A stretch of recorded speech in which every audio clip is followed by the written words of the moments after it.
quer bem.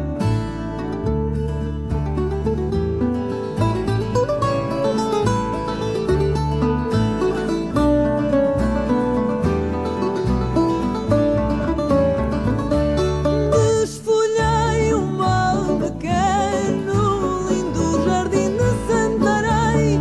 Mal me quer, bem me quer, muito longe está quem me quer bem.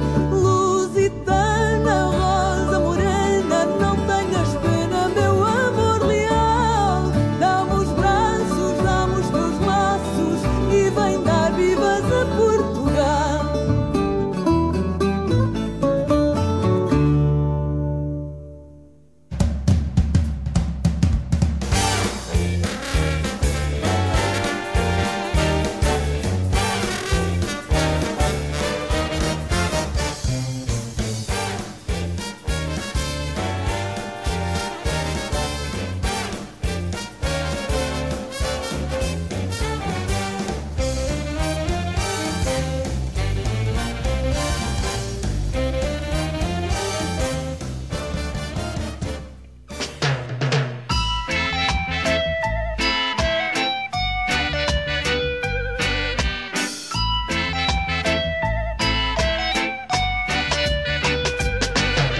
See me in my heels and ting.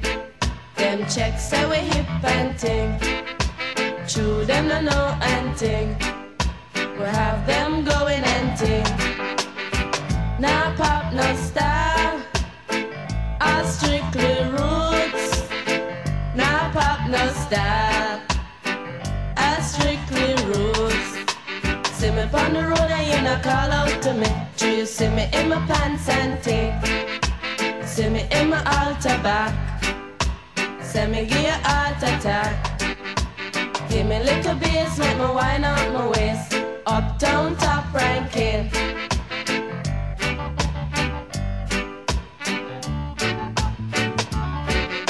See me in my Benz and ting. Dolly true Constant Spring. Them checks say we come from Cosmo Spring, but the true them no know and ting. Them no know say we talk.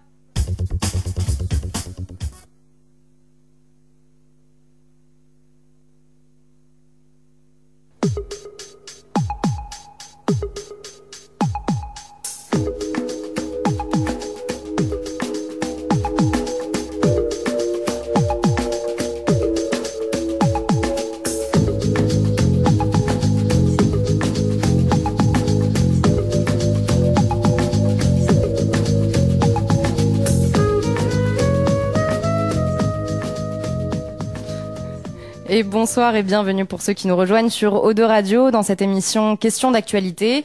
Tous les derniers jeudis du mois, on aborde une thématique en lien avec le développement durable et ce soir, nous allons parler d'éducation à l'environnement avec les juniors du développement durable. Alors qu'est-ce que c'est ? Eh bien, les juniors du développement durable, c'est un dispositif qui est mis en place par la communauté urbaine de Bordeaux. Et nous avons avec nous Alexandra Ciari du département de la sensibilisation à l'éco-citoyenneté de la CUB. Bonsoir. Bonsoir. Et Julien Fédrigo, pôle éducation Info Eau du Centre régional d'éco-énergétique d'Aquitaine, le CREAC. Bonsoir. Bonsoir. Alors, nous allons ensemble faire un point sur la création de ce dispositif qui existe déjà depuis 8 ans. Un peu plus. Combien de temps alors ? 10 ans. 10 ans. 11 ans. Et donc, c'est l'occasion peut-être aussi de faire un bilan sur tout ce qui s'est passé. On va voir aussi l'évolution donc de ces JDD. Et puis, on va s'intéresser aux actions menées concrètement avec les jeunes et surtout avec vous, Julien, et donc comment elles s'inscrivent dans les projets du CREAC également. Mais alors, tout d'abord, pour qu'on s'accorde un petit peu, le développement durable. Donc, le développement durable, c'est un intitulé un peu fourre-tout. C'est aussi l'intitulé de cette émission, d'ailleurs. Et alors, pour vous, quel sens vous donnez un peu à ce terme-là de développement durable Pour moi, très clairement, le développement durable, c'est l'amélioration du lien social. Comment est-ce qu'on fait pour mieux vivre ensemble, dans le respect de toutes les générations et de tous les individus, et dans le respect de la planète. Très bien. Bonne définition. Je suis d'accord. Voilà, ça regroupe beaucoup d'éléments. Voilà, société, économie, éducation. et donc tous ces éléments.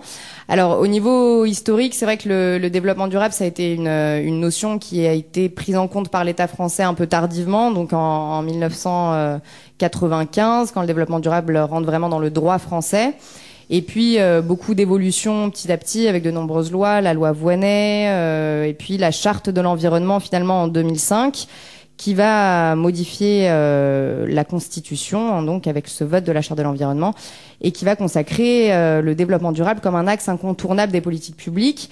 Est-ce que c'est ce qui a influencé directement la création des juniors du développement durable? Pas vraiment, c'était déjà créé avant ça? Pour juste préciser quand même que les collectivités et le monde associatif s'étaient emparés de cette question bien avant que ça ne soit inscrit dans les textes.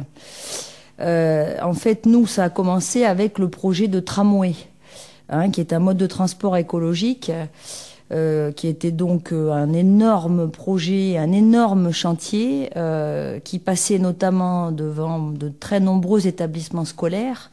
Donc il paraissait vraiment indispensable de pouvoir nouer des contacts avec les écoles pour sensibiliser les écoliers à ce chantier historique, à ce mode de transport écologique, et donc déjà à ces questions de développement durable. C'est comme ça que le travail avec les écoles a commencé. Et alors le travail avec les écoles, d'abord les écoles, vous avez ciblé tout de suite sur les établissements scolaires, ou vous avez d'abord voulu peut-être, je ne sais pas, faire un travail avec la population, les habitants en général? Oui, il y a eu un énorme travail évidemment de communication avec la population en général, et après on a travaillé par corps de métier, et donc avec les écoles, ça nous a paru vraiment absolument évident et absolument indispensable. Donc on a commencé à travailler avec une association qui est l'association des petits débrouillards, et avec l'inspection académique qui a tout de suite été un partenaire. Et puis on a vu avec eux comment on pouvait aborder les questions, et on a commencé il y a plus de 10 ans avec 10 écoles. Donc c'était 300 élèves. Là où maintenant on est à 12 000. Du résultat d'aujourd'hui, oui. Ouais.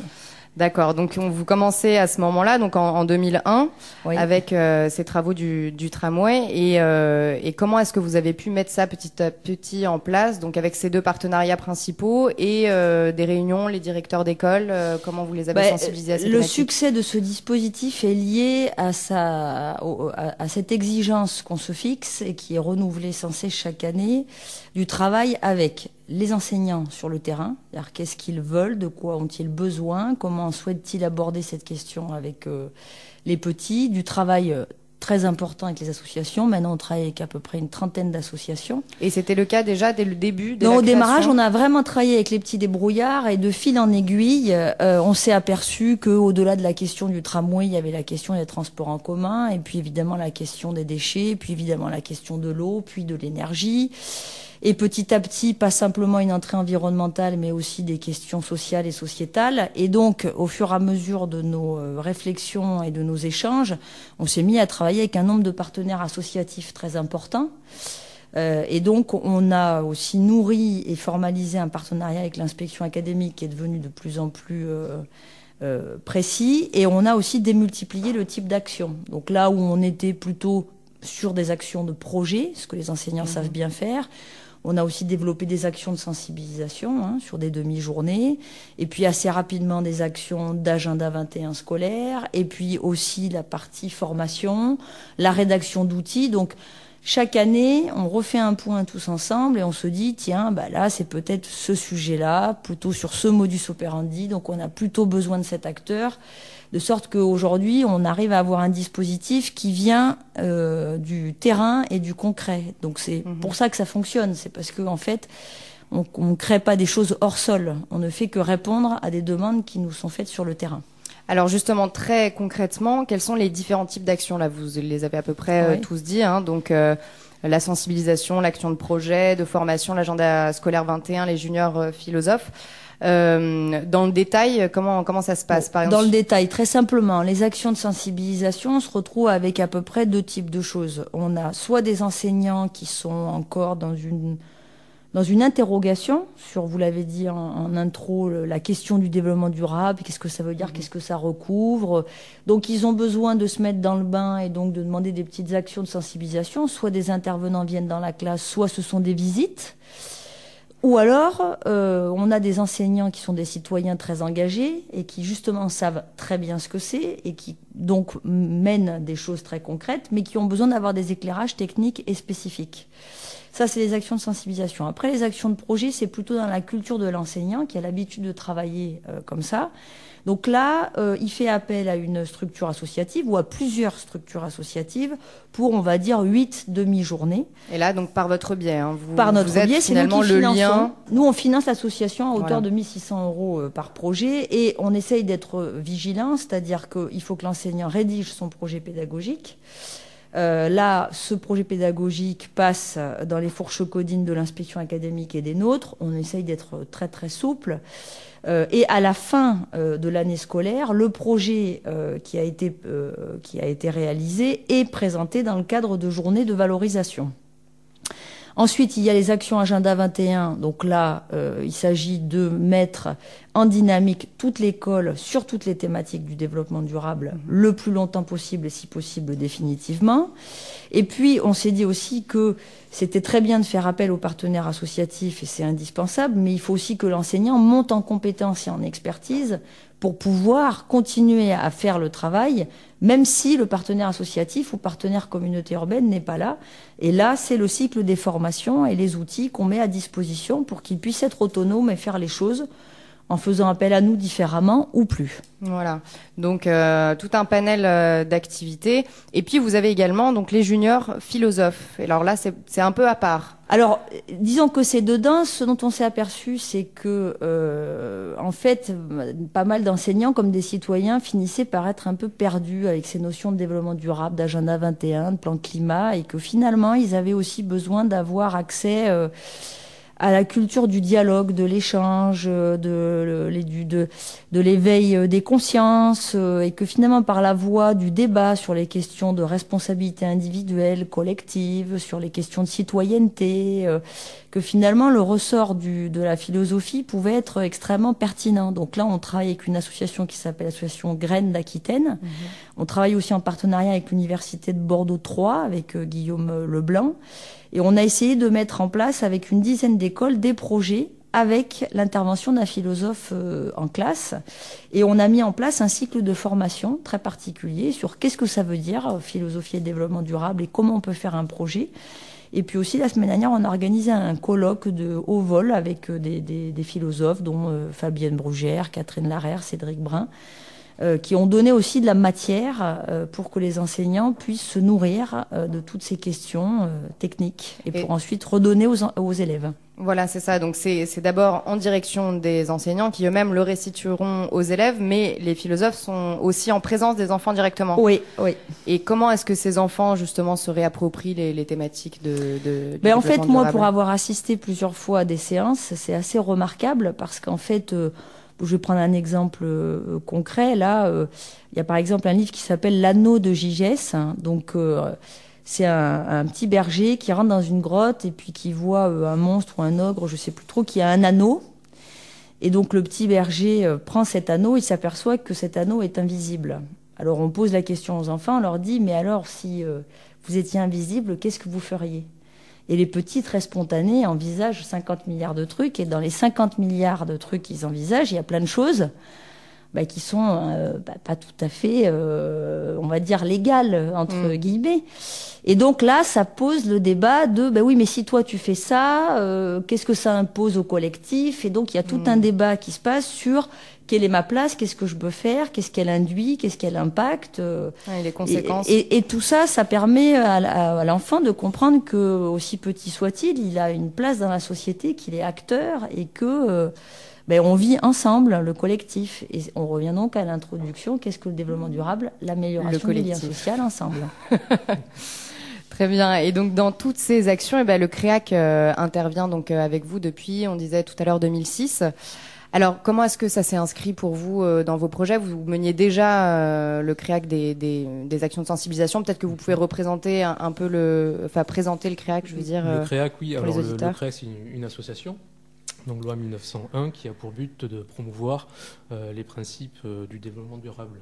Donc par le conseil, par l'information, par l'accompagnement de projets et aussi par l'éducation.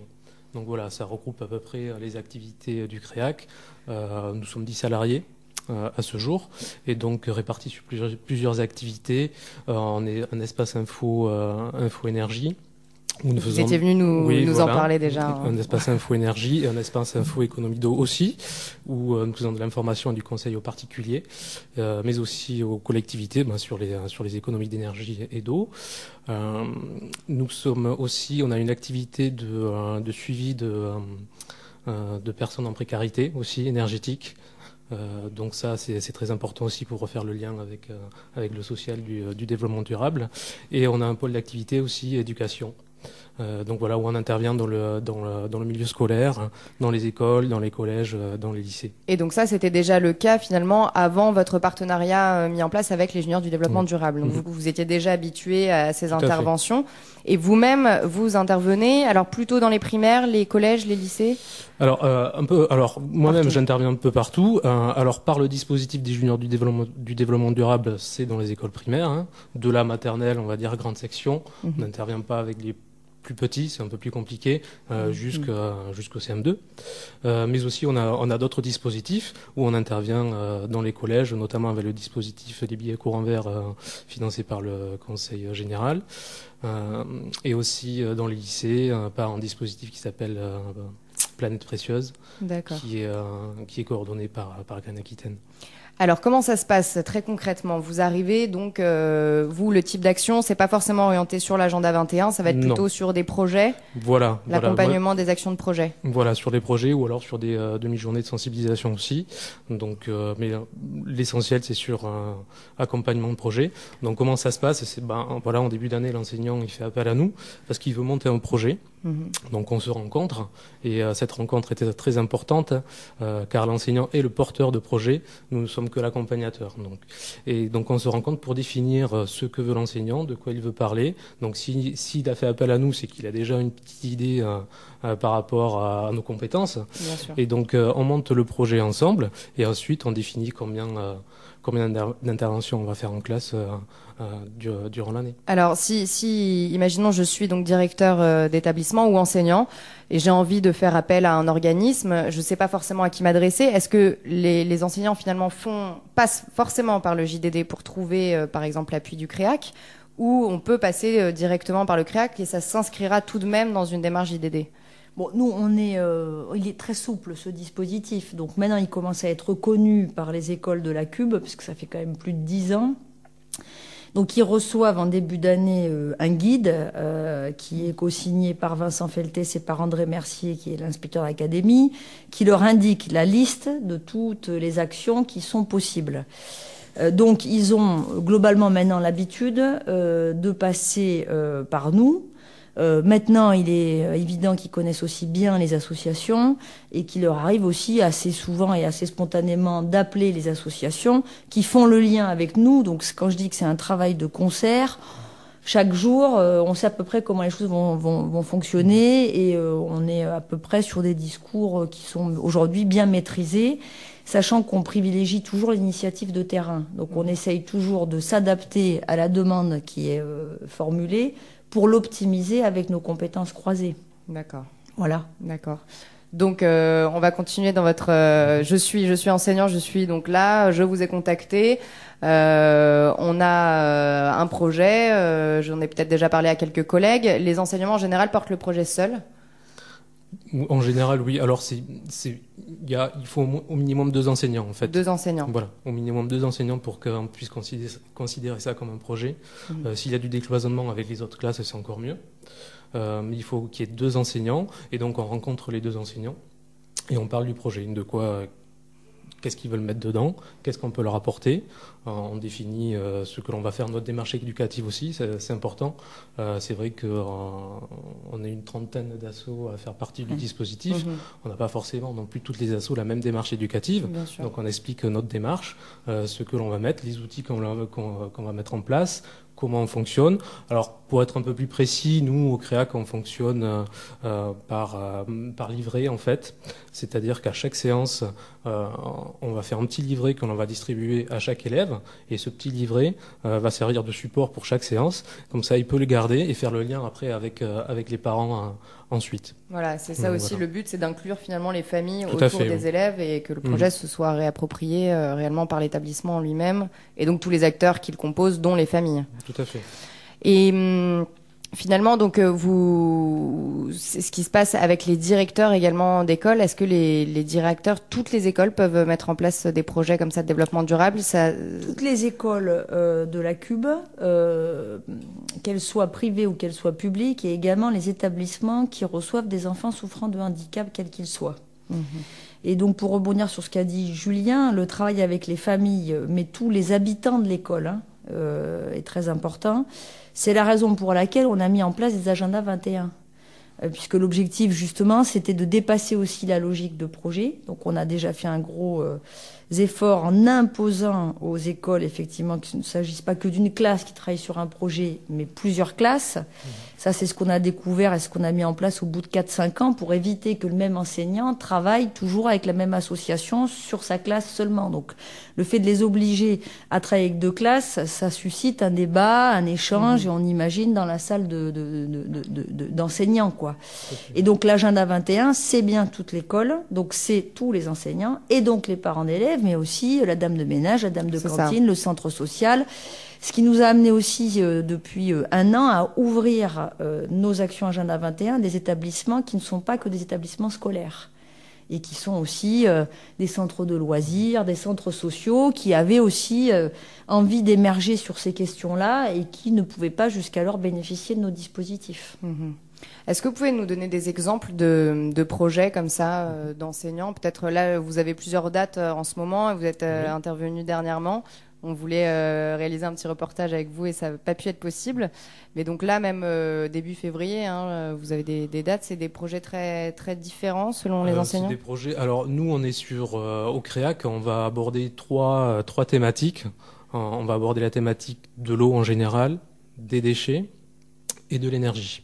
Après, ces 3 thématiques, libre à l'enseignant de voir avec nous comment il veut les aborder à travers des thèmes un peu plus transversaux comme l'écomobilité ou alors l'éco-consommation, l'éco-construction. Donc voilà comment va s'orienter la mise en place d'un projet. Donc à ce jour, j'ai plusieurs projets. Donc j'ai un projet par exemple sur l'eau avec une école de Pessac, un projet sur les déchets et la consommation avec une école de Villeneuve-d'Ornon, mais également avec une école de Senon aussi. J'ai un projet sur l'énergie avec une école de Gradignan. Donc voilà, c'est beaucoup de projets. Tout à fait. Et donc là, par exemple, si on se met sur la thématique de l'eau, ils vont vous dire on a envie de faire en sorte qu'il y ait des économies d'eau réalisées à l'école. Comment est-ce que ça peut s'organiser? Et ça va être un travail finalement où les élèves eux-mêmes vont devoir aller diffuser l'information à l'ensemble de l'école si le projet est réalisable. Alors c'est possible. C'est possible. Toujours avec l'enseignant, on peut définir, par exemple, on a des séances types où on peut faire intervenir les élèves pour faire un petit diagnostic dans l'école de tous les endroits où on utilise de l'eau et de répertorier les chasses d'eau, les points d'eau qui dysfonctionnent, regarder le débit, par exemple, voir si les robinets temporisés ils ne coulent pas trop longtemps, s'ils ne coulent pas trop fort, faire un petit effort aussi à la cantine quand on voit tout l'eau qui reste dans les pichiers et qui est jetée ensuite, est-ce qu'on ne pourrait pas les récupérer? Tout est possible. Tous les petits gestes que l'on peut entreprendre, oui, c'est vrai, c'est assez intéressant. Moi, sur l'eau, je voudrais dire, on a beaucoup maturé sur ces questions-là, parce qu'au démarrage, dans le dispositif, quand on parlait de l'eau, on était plutôt sur des projets qui étaient, on va construire par exemple une usine de traitement de l'eau. Donc on faisait le travail, alors pas forcément le CREAC, mais moi j'ai vu des projets comme ça il y a quelques années, ce qui était intéressant parce que ça permettait aux enfants de comprendre d'où venait l'eau, que l'eau était un bien qui était précieux, mais ça les mettait aussi en distance parce qu'ils avaient du mal à être acteurs dans la mesure où en fait ils construisaient une usine de traitement d'eau, mais finalement qu'est-ce qu'ils pouvaient en faire, sachant que déjà on était plutôt pas mal en faisant ça, puisque précédemment, quand l'eau était abordée en classe, c'était plutôt, on a la chance dans nos pays occidentaux d'avoir de l'eau, dans d'autres pays ils en ont pas. Alors là, pour le coup, ils étaient encore plus en distance, parce que c'était même pas en France. Et là, avec ce que Julien vient de dire, notamment pour la petite histoire des chasses d'eau, la question toute simple de mais est-ce que la chasse d'eau c'est de l'eau potable ou pas? Est-ce qu'elle est bonne à boire? Est-ce qu'une chasse d'eau, quand on tire dessous, ça représente un pichet? Avec un pichet, on fait boire combien d'enfants?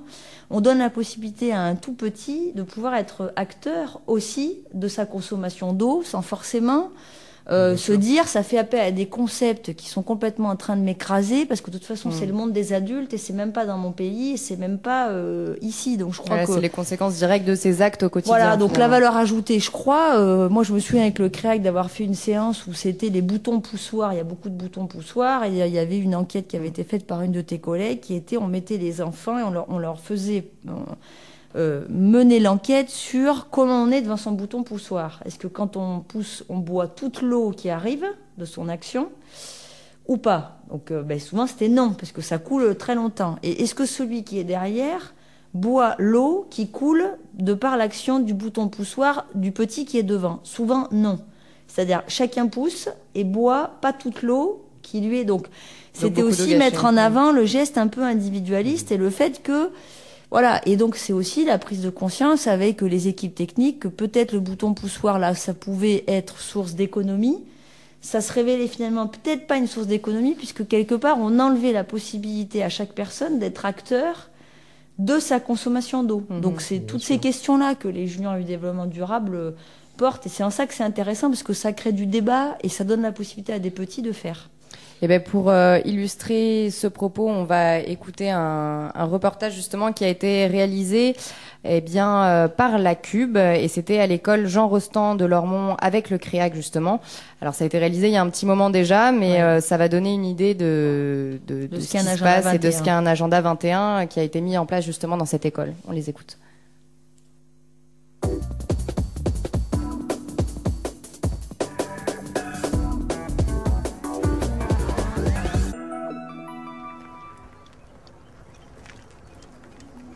L'école Jean Rostand est située à Lormont, à 2 pas de la Rocade et du pont d'Aquitaine.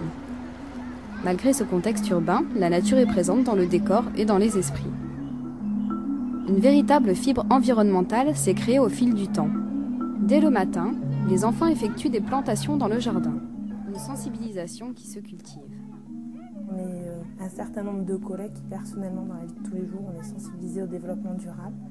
Donc on avait envie de faire passer ça aux élèves, de les faire travailler par un autre aspect. C'est pas quelque chose forcément ici auquel ils sont sensibilisés tous les jours. C'est pas leur première des préoccupations, donc on avait envie aussi un peu de les amener là-dessus, faire évoluer, changer un peu. Présente aux dernières journées de valorisation, l'école s'est engagée cette année dans un agenda 21 scolaire. Un comité de pilotage se réunit chaque mois où figure entre autres le Centre régional d'éco-énergétique d'Aquitaine, le CREAC. Ces actions de soutien aux écoles engagées dans le dispositif prennent différentes formes. Faire le lien entre ce qui se passe dans les classes, avec les élèves, accompagner les enseignants leur fournissant des outils pédagogiques, faire le lien avec les municipalités référentes et puis faire le lien aussi avec les familles, le personnel d'entretien, le périscolaire. Voilà, c'est un accompagnement à la fois méthodologique et technique. Cette première année s'articule autour des thèmes du tri et du gaspillage. Les boîtes de conserve fait une boule de pétanque. Et les 6 briques de lait fait un rouleau de papier toilette.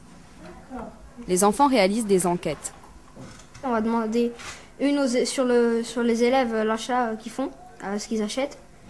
Ensuite l'achat des fournitures par les enseignants et le fonctionnement et le gaspillage.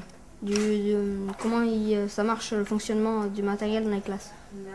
En réponse à ces problématiques, le CREAC leur fournit les outils qui leur seront nécessaires.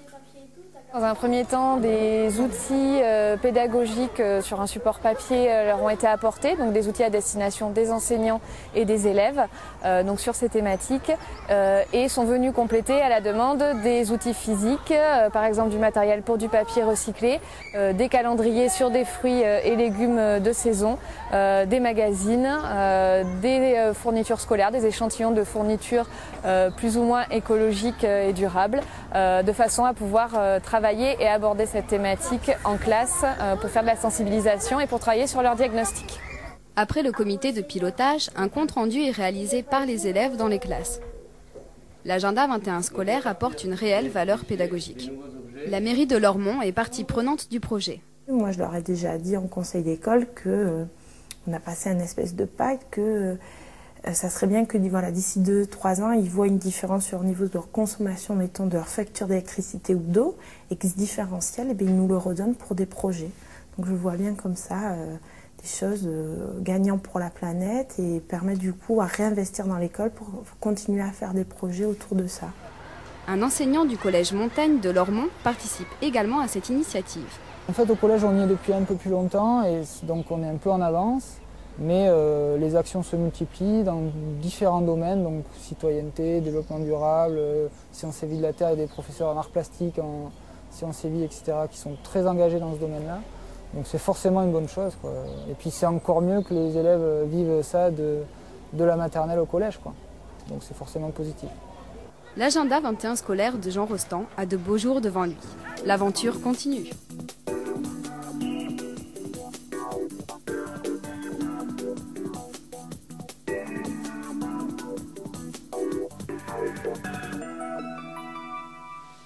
Voilà, c'était un reportage donc réalisé à l'école Jean Rostand de Lormont, avec reportage réalisé par la Cube avec le CREAC. Et je rappelle que tout ça se passe dans le cadre des JDD juniors du développement durable. Donc là, on voit un petit peu le fonctionnement. Il y a un comité de pilotage que le CREAC accompagne finalement dans tout ce qui concerne les outils, les méthodes, la pédagogie, etc. Ces comités de pilotage, ils sont en fait orchestrés, ou en tout cas constitués d'enfants. Pas simplement. Enfin, l'enfant est au milieu du système. Hein. On intervient au cœur du système même. On intervient au milieu scolaire. Donc, si on met pas l'enfant au cœur du système, ça n'a pas vraiment d'intérêt. Mais il y a toutes les parties qui sont conviées au comité de pilotage aussi. Hein. Donc, il y a les enfants, les enseignants, les référents du personnel, les parents d'élèves, des représentants des collectivités aussi. Enfin, voilà. D'accord, oui. Donc ça devient vraiment quelque chose de commun. Ça sort aussi du contexte purement scolaire avec les institutions qui sont conviées aussi à participer au projet.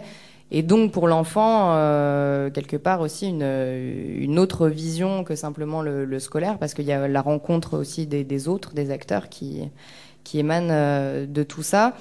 Et donc là, bon, c'est le cas d'un agenda 21. J'imagine que c'est le type de projet qui inclut le plus d'acteurs en général par rapport aux autres actions du JDD. Oui, c'est incomparable.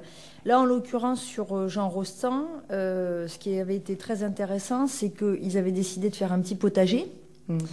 Et ils s'étaient aperçus que ce petit potager, quand il y avait les vacances scolaires, et comme il n'y a plus personne, si on s'en occupait plus, c'était terminé, quoi. Donc, du coup, il y avait eu un débat avec les parents d'élèves qui se relayaient le week-end et pendant les vacances pour venir arroser, regarder le potager. Donc, à travers l'agenda 21, ça permet aussi vraiment cette rencontre. Alors, c'est vrai que l'agenda 21, c'est l'action la plus exigeante. Mais c'est aussi celle qui est la plus globalisante et qui permet d'obtenir le plus de résultats. Alors, en l'occurrence, Jean Rostand n'est plus une école en agenda 21 au sens strict et technique tel qu'on l'avait défini. Mais ce qui est important, c'est qu'il y a une dynamique qui a été créée, il reste toujours des choses.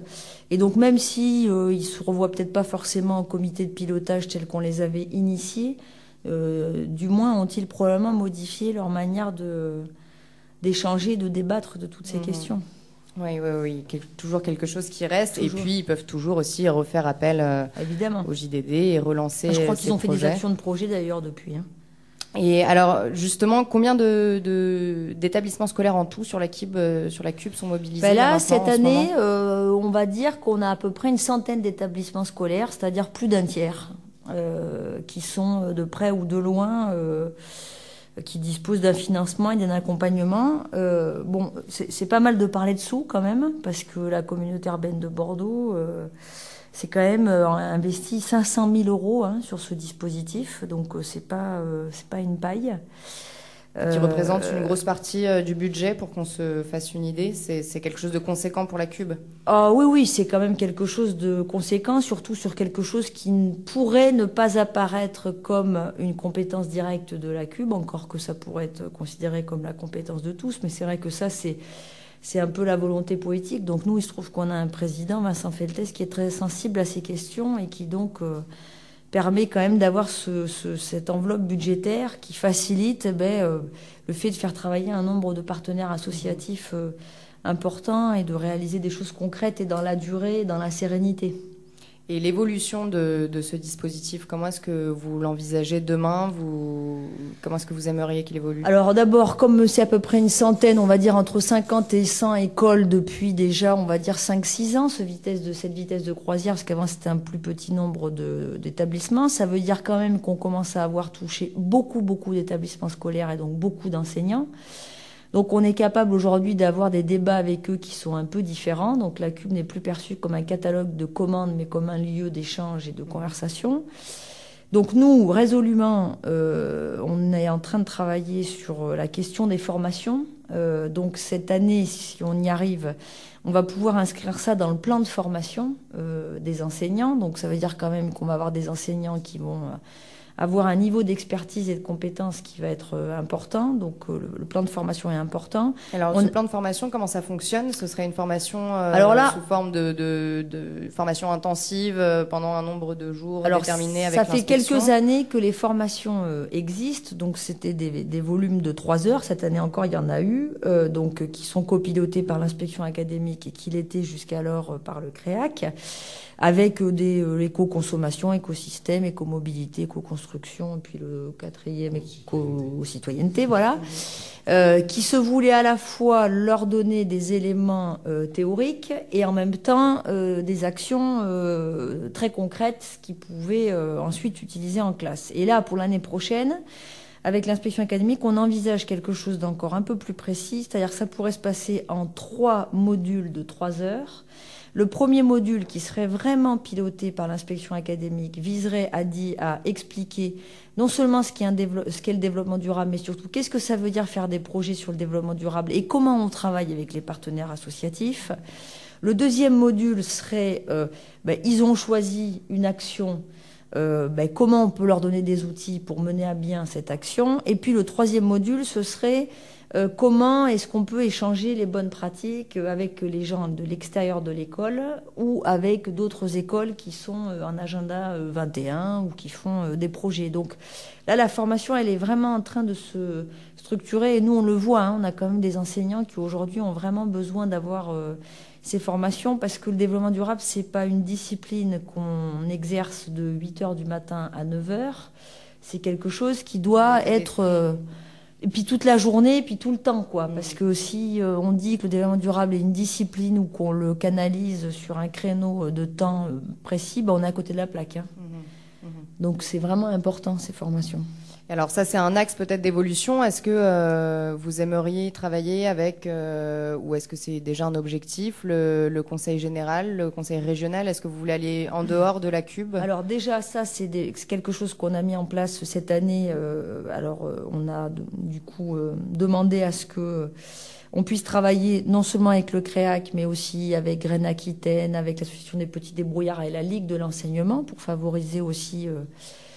un échange qui soit le plus large possible sur les questions d'agenda 21 et de formation. Et de la même manière, nous, on travaille, donc on a mis en place un groupement de commandes avec le Conseil général, de telle manière que toutes les initiatives qu'ils peuvent prendre soient vraiment parfaitement complémentaires des nôtres. Donc on travaille vraiment main dans la main aussi avec le Conseil général. Donc ça, c'est encore une autre source de progression.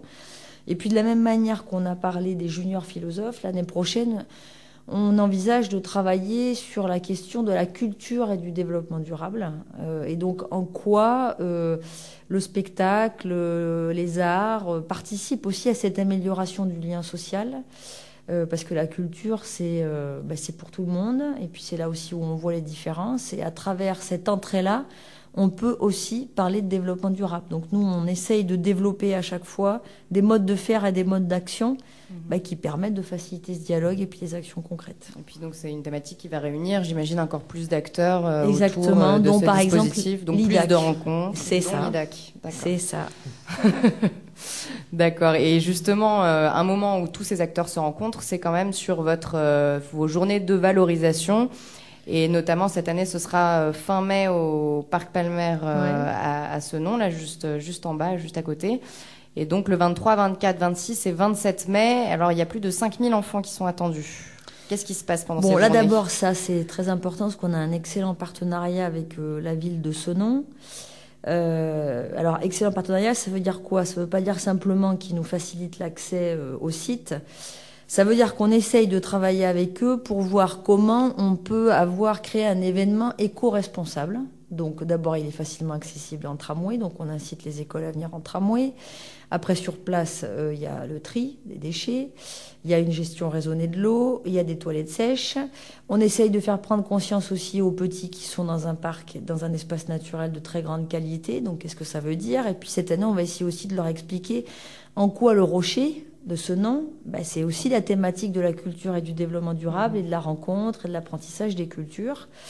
Donc ce lieu n'est pas choisi de manière anodine. Et les petits, ils arrivent, ils ont un programme assez copieux où ils doivent présenter leurs travaux, découvrir les travaux des autres et donc découvrir que des enfants de tout âge, sur beaucoup d'autres sujets, dans toutes les communes de la Cube, travaillent sur ces questions-là. Et puis ils ont aussi la possibilité de voir un spectacle qu'on commande, qui est sur le développement durable.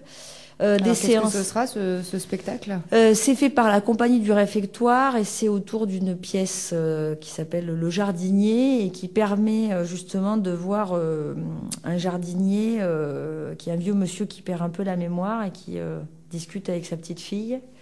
Donc ça permet de voir la solidarité intergénérationnelle.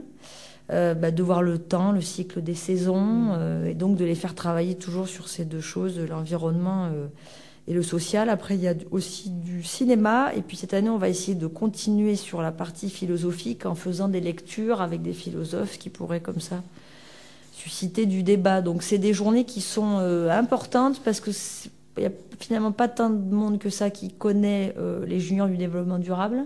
Et dans un moment où il y a plein de gens qui se posent beaucoup de questions, je pense que c'est chouette de savoir que il y a 5 de nos 12 000 élèves qui, eux, par contre, sont optimistes et ce qu'on disait tout à l'heure, sont très sensibles à toutes ces questions-là et sont très moteurs aussi de nouvelles choses et de nouvelles pratiques. Oui, vous confirmez, Julien, le côté très dynamique, on en parlait hors antenne tout à l'heure. Oui, ces journées de valorisation, c'est vraiment très dynamique et pour avoir accompagné mes écoles durant leur journée, les enfants sont très fiers de montrer ce qu'ils ont fait durant toute l'année aux autres enfants qui viennent les voir. Et il faut venir voir, quoi. C'est assez parlant. Et alors, pour les parents peut-être qui ont des élèves qui ne sont pas dans une école où il y a un projet JDD, etc., est-ce que c'est possible de venir assister à ces journées-là aussi, ou il y a une ouverture sur les non-JDD? Bon, nous, ces journées, on a choisi, parce que c'est quand même une usine à gaz, c'est plus de 1000 élèves par jour, de ne pas les ouvrir au grand public, parce qu'après, c'est toute la question de la sécurité des petits, donc il faut le faire quand même dans des très bonnes conditions. Il y a quand même des petits qui sont très petits. Donc les parents ou d'autres acteurs ne peuvent pas spécialement venir pendant ces journées. En revanche, il nous est arrivé souvent d'avoir des parents qui, en allant sur le site internet ou en étant au courant de bouche à oreille de ce dispositif, en parlent à leurs enseignants, aux enseignants de leurs élèves, et du coup ça fonctionne aussi pas mal avec les parents d'élèves. Créent eux-mêmes la dynamique. Exactement. D'accord. Alors donc ces journées justement là donc à Senon, il y aura donc là c'est la culture des hommes autour des plantes, jardins, arbres, avec la particularité de profiter encore plus de cet espace. On voit que c'est là, rive droite, où il y a déjà un cadre naturel qui est assez important. Est-ce que, et vous, Julien, qui travaillez dans des écoles un peu partout sur la Cube, vous sentez le même rapport à la nature pour des élèves dont naturellement le cadre de vie est déjà très naturel, avec encore là ici tous les coteaux, un accès à la nature qui est assez facile, et peut-être dans d'autres coins, je sais pas, un collège plein centre de Bordeaux où il y a le jardin public à quelques stations de tram peut-être, mais est-ce que c'est un même rapport déjà à l'environnement? Alors, je pense pas que ça honnêtement, pour avoir participé, accompagné plusieurs écoles cette année, l'année précédente aussi, et une autre année aussi, je pense pas que ce soit vraiment le lieu qui soit déterminant là-dessus. Évidemment, quand on rentre dans les écoles ou dans des classes, c'est très éclectique en fait. J'accompagne des écoles qui sont par exemple en ZEP, et chaque fois je suis étonné de voir l'enthousiasme des élèves et leur pertinence aussi, par rapport à des écoles où ils seraient un peu plus privilégiés, par exemple. Je pense pas que ce soit vraiment le lieu, le sujet du développement durable, à savoir comment on l'amène, permet aux élèves de s'interroger et d'apprendre des choses et d'essayer d'être acteurs aussi. Que ce soit en centre-ville, en plein centre-ville à Bordeaux, que ce soit à Senon, à Lormont, à Gradignan, à Pessac, je pense que c'est pas cette problématique. Par rapport au milieu naturel, Oui. Je sais pas trop, mais par rapport à la démarche globale, au principe global du développement durable, je pense pas que ce soit le lieu qui soit déterminant. Oui, d'autant que bon, ils ont accès à des espaces naturels ailleurs qu'à l'école, quoi. Donc quand ils ont la malchance d'être dans une école qui est un peu minérale, ils sont quand même, ils vont dans les espaces verts. Ce qui est sûr, c'est que c'est une thématique qui est prisée par les enseignants.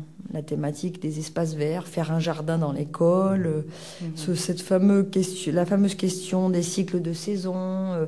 Il y a plein de petits aussi qui n'ont pas forcément la conscience d'où viennent les légumes, le temps qu'il faut, quel goût ça a, comment est-ce qu'on les cuisine.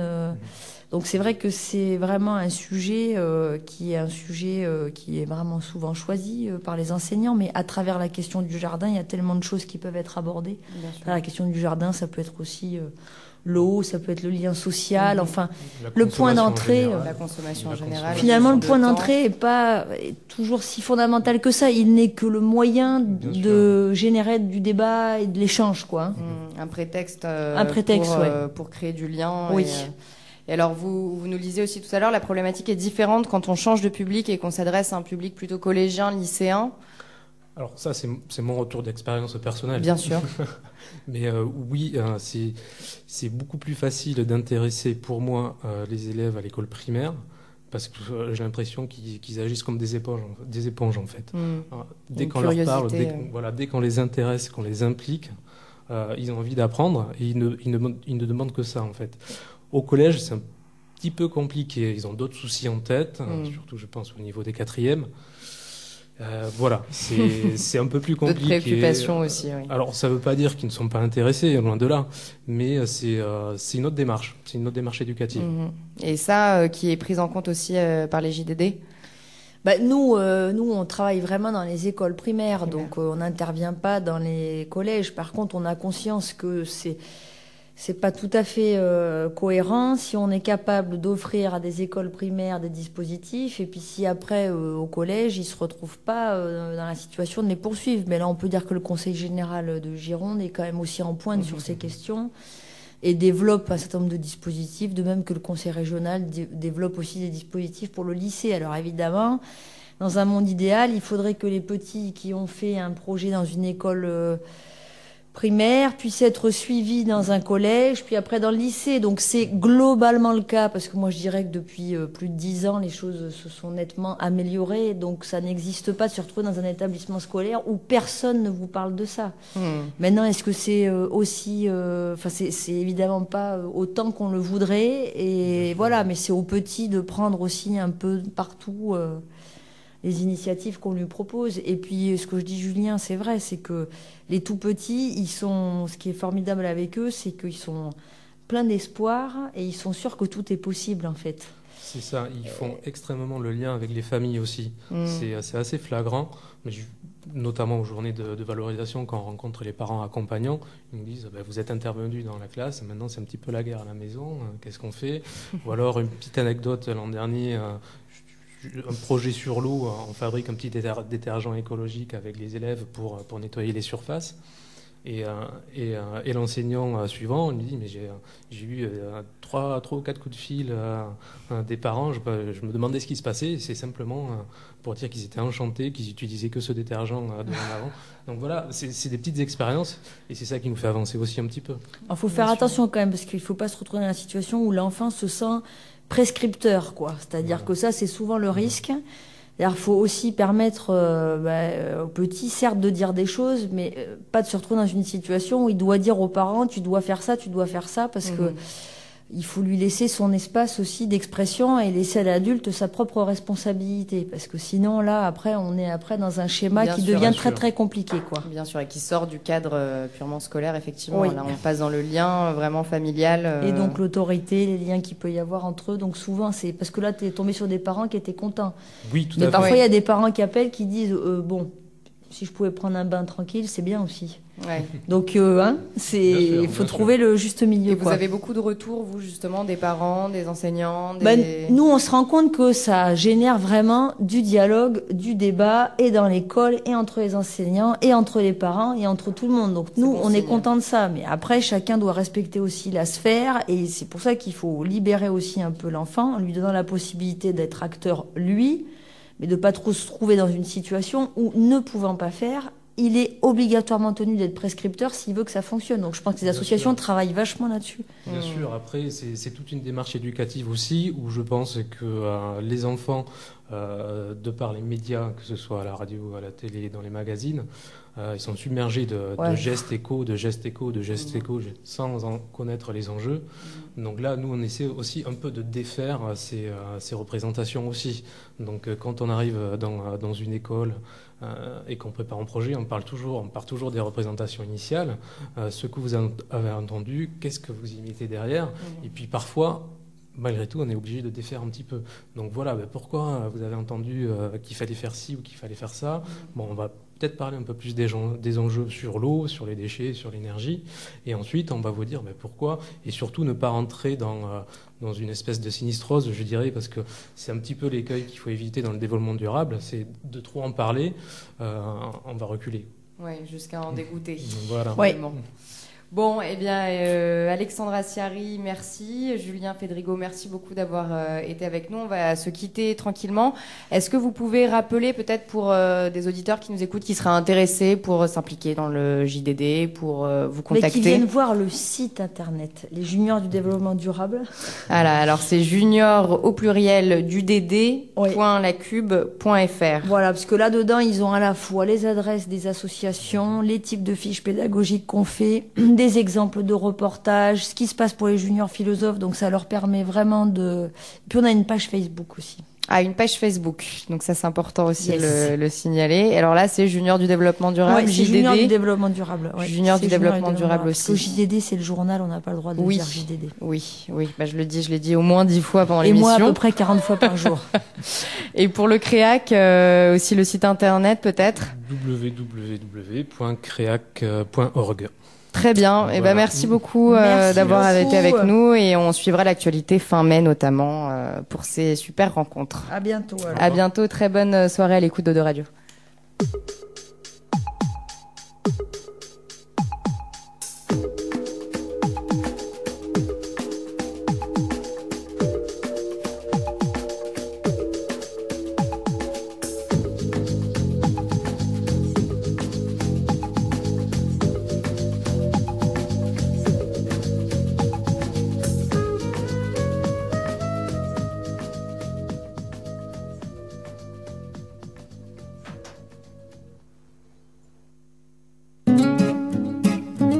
Vous écoutez Eau de Radio, la radio des Hauts-de-Garonne sur 91.3 FM.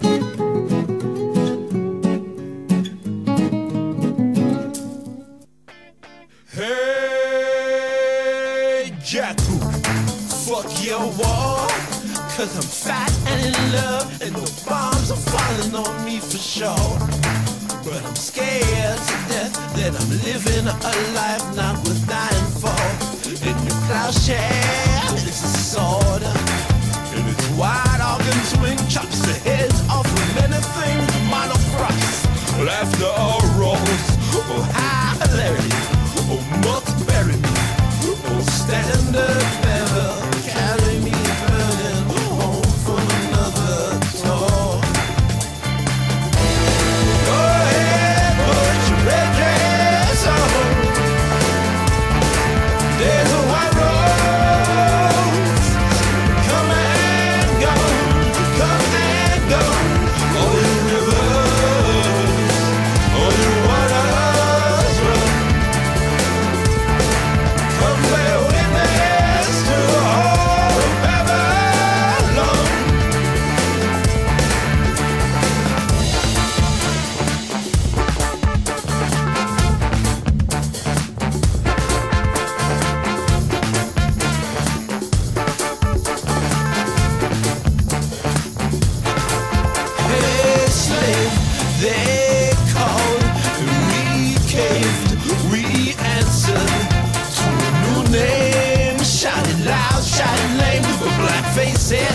such a good dancer.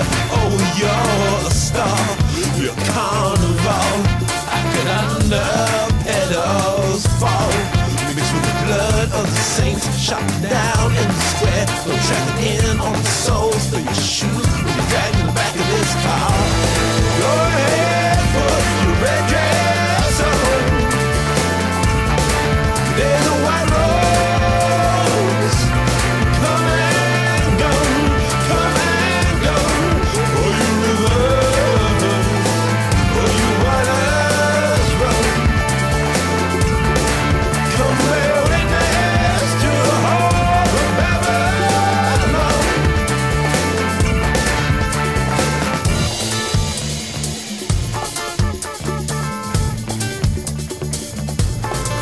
It's a trap that must plain.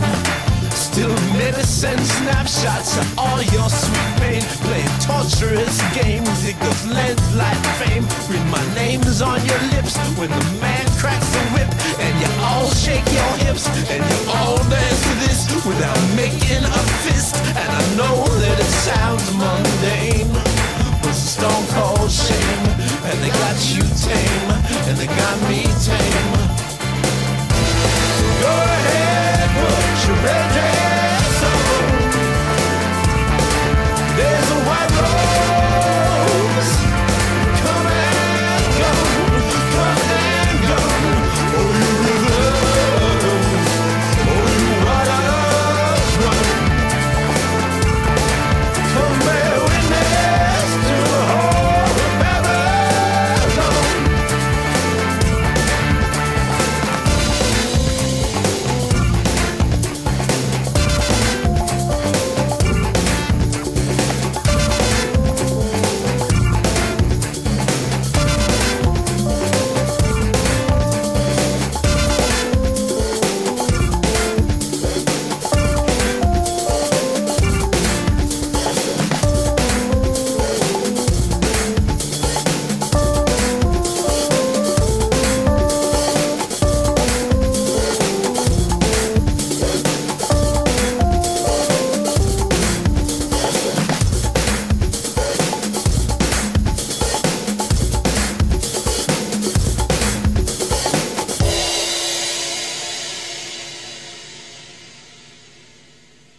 jeudi